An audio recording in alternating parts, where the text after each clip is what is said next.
Hello everyone and welcome back to Jaipur digital school. और आज के हमारे इस वीडियो में हम बात करने वाले हैं कि डू फॉलो बैकलिंक क्या होते हैं और नो फॉलो बैकलिंक क्या होते हैं। साथ ही में दोस्तों हम आज इसी वीडियो में देखेंगे कि लिंक जूस क्या है और किस तरह से आपका डू फॉलो या नो फॉलो बैकलिंक आपकी एसईओ की स्ट्रेटेजी को इम्प्रूव करने में हेल्प करता है। तो चलिए दोस्तों देखते हैं और समझने की कोशिश करते हैं कि डू फॉलो और नो फॉलो और लिंक जूस ये तीनों है क्या। तो दोस्तों बेसिकली डू फॉलो या नो फॉलो ये एक रिलेशन एट्रीब्यूट की प्रॉपर्टी है जो कि HTML के एंकर टैग के अंदर आते हैं। दोस्तों अगर मैं अब आपसे बात करूं एंकर टैग की, तो एंकर टैग का स्ट्रक्चर कुछ इस तरह का होता है जहां से हम HTML के एंकर टैग को स्टार्ट करते हैं और उसके बाद में इस एंकर टेक्स्ट के ऊपर क्लिक कराने के बाद हमें इस डेस्टिनेशन यूआरएल के ऊपर जाना होता है।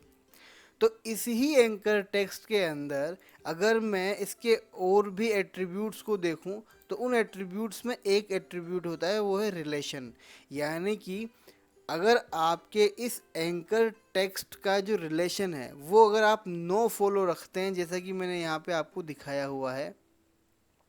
तो इसका सिंपल सा मतलब ये है दोस्तों, जैसे ही आप इस एंकर टेक्स्ट के ऊपर क्लिक करेंगे तो आप अपनी डेस्टिनेशन पर तो पहुंच जाएंगे, लेकिन इस लिंक का जो रिलेशन है वो नो फॉलो है। तो जो एग्जिस्टिंग जो पेज है, यानी कि आप जिस पेज पर क्लिक करके दूसरी डेस्टिनेशन पेज के ऊपर जा रहे हैं, तो जिस पेज से आप क्लिक कर रहे हैं उस पेज से उस पेज की वैल्यू, उस पेज की एंटिटी, या मैं कहूँ कि उस पेज का लिंक जूस जो है वो आपकी वेबसाइट के ऊपर ट्रांसफ़र नहीं होगा। और क्योंकि आपकी वेबसाइट के ऊपर अथॉरिटी वेबसाइट से या किसी भी वेबसाइट से जहां से आपने बैकलिंक क्रिएट किया है, अगर वहां से आपकी वेबसाइट के ऊपर लिंक जूस ट्रांसफ़र नहीं होता है दोस्तों, तो उसका सिंपल सा एक जो नुकसान है हमें एसईओ में, वो ये होता है कि जब गूगल अपने लिंक्स को रीड कर रहा होता है तो गूगल को ये तो पता लग जाता है कि ये बैकलिंक यहाँ से आ रहा है,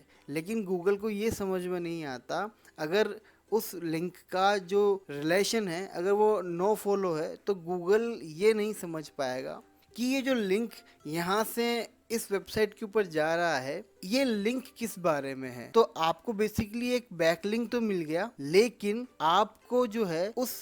अथॉरिटी वेबसाइट की या उस वेबसाइट की जहां से बैकलिंक मिल रहा है उस वेबसाइट से आपकी वेबसाइट के ऊपर लिंक जूस ट्रांसफर नहीं होगा। तो दोस्तों जब तक आपके किसी भी एक पेज के ऊपर लिंक जूस जो है वो बहुत ज़्यादा ट्रांसफ़र नहीं होगा, या मैं यूँ कहूँ कि आपके किसी भी एक पेज के ऊपर आपके पास डू फॉलो बैकलिंक्स नहीं होंगे, तो आपके लिए रैंकिंग कर पाना थोड़ा मुश्किल हो जाएगा। तो जब भी आप कभी किसी वेबसाइट के ऊपर अपना लिंक बिल्डिंग जब भी कर रहे हो, तो आप ये ख्याल रखें कि आप वहाँ से डू फॉलो बैकलिंक बनाने की कोशिश करें। सिंपली दोस्तों अगर आप डू फॉलो बैकलिंक बनाने की कोशिश कर रहे हैं तो आपको यहाँ पर एंकर टैग के रिलेशन एट्रीब्यूट के साथ में उसकी प्रॉपर्टी डू फॉलो लिखने की ज़रूरत नहीं है, वो बाय डिफ़ॉल्ट उसको as a do follow backlink consider करता है। दोस्तों इसके अगर अपन लाइव एग्जांपल की बात करें तो मैं आपको यहाँ से दिखाने की कोशिश करता हूँ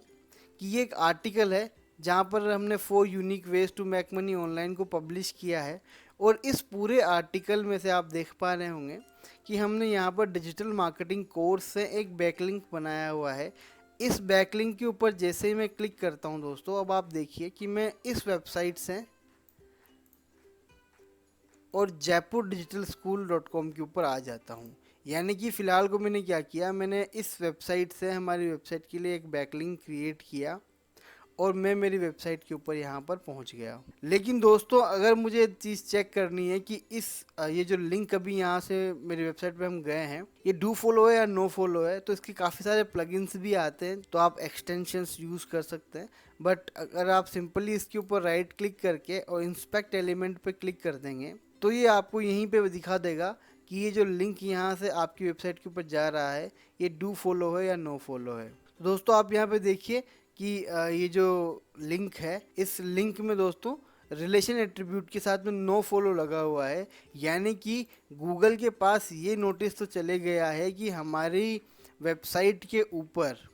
यहाँ से इस वेबसाइट से एक बैकलिंक आ रहा है, लेकिन ये बैकलिंक किस बारे में है गूगल को इस बारे में आइडिया नहीं लगेगा और मेरी वेबसाइट के ऊपर इस वेबसाइट से लिंक जूस ट्रांसफ़र नहीं होगा। तो दोस्तों, इस लिंक की जो वैल्यू है वो वैल्यू मेरे लिए थोड़ी कम हो गई है। हालांकि ऐसा नहीं है कि नो फॉलो लिंक की कोई वैल्यू नहीं है, लेकिन अगर मैं बात करूं कि डू फॉलो और नो फॉलो में से कौन सा लिंक बेहतर है, तो ओबियसली दोस्तों वो डू फॉलो ही हमेशा होगा। और इसी आर्टिकल में दोस्तों आप यहाँ से देख पा रहे होंगे कि हमारा एक बैकलिंक और यहाँ से हमने बना रखा है। अगर इस बैकलिंक की अगर मैं बात करूँ